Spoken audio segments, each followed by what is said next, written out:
इस वीडियो में हम परमाणु द्रव्यमान के बारे में पढ़ेंगे। तो चलिए शुरू करते हैं।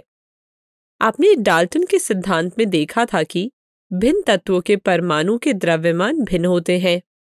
इस कारण से परमाणु द्रव्यमान किसी तत्व का एक विशिष्ट गुण होता है। स्थिर अनुपात के नियम से प्रेरित होकर वैज्ञानिकों ने परमाणु के द्रव्यमान को मापने की कोशिश की।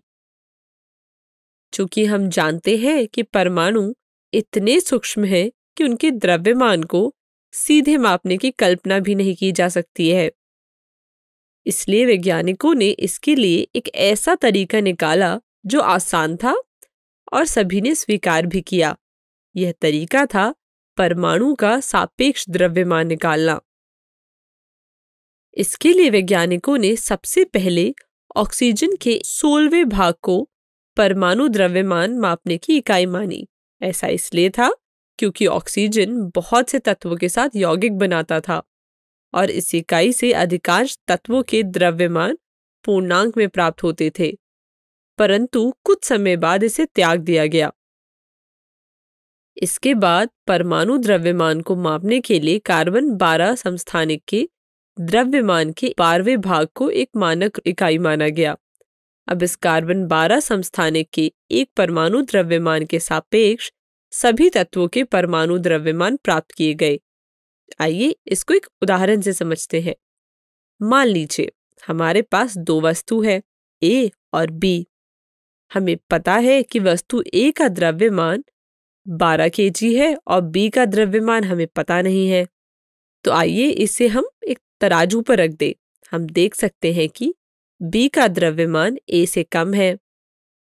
यदि हमें बी का द्रव्यमान ज्ञात करना है तो हमें कुछ ऐसा चाहिए होगा जो ए से छोटा हो। तो आइए हम ए को 6 बराबर भागों में विभाजित कर लें और उसकी बी से तुलना करते हैं। हम देख सकते हैं कि बी अभी भी छोटा है। अब हमें इससे भी छोटा ए का टुकड़ा चाहिए होगा। अब हम ए को 12 भागों में बांट लेते हैं। अब तुलना करने पर दोनों बराबर आते हैं। तो क्या हम ये कह सकते हैं कि बी का द्रव्यमान ए के 1/12 गुना है या 1 किलो है? जी हाँ, हम ऐसा कह सकते हैं कि बी का द्रव्यमान 1 किलो है या 1/12 गुना है। हम इसे ऐसे भी बोल सकते हैं कि बी का द्रव्यमान ए के सापेक्ष में 1/12 है। ठीक उसी तरह हम परमाणु का द्रव्यमान भी ज्ञात करते हैं। हम C12 के एक परमाणु के द्रव्यमान के 1/12वें भाग को मानक इकाई मान लेते हैं।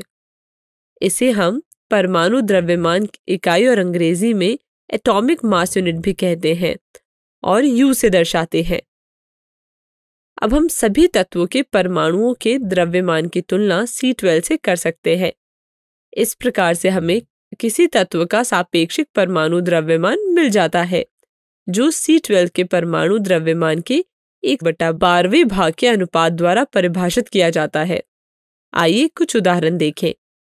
हाइड्रोजन का द्रव्यमान 1 होता है, यानी कि यह द्रव्यमान में C12 का 1/12 गुना है। उसी तरह सोडियम का द्रव्यमान 23 होता है।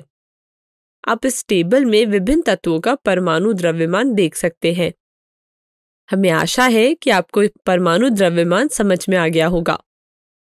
तो यहीं पर ये टॉपिक समाप्त होता है और हमेशा की तरह आपको कुछ प्रश्न करने होंगे क्लास में इस कॉन्सेप्ट को समझने के लिए। तो स्क्रीन पर आपके प्रश्न दिए गए हैं, इससे अच्छे से हल करें। धन्यवाद।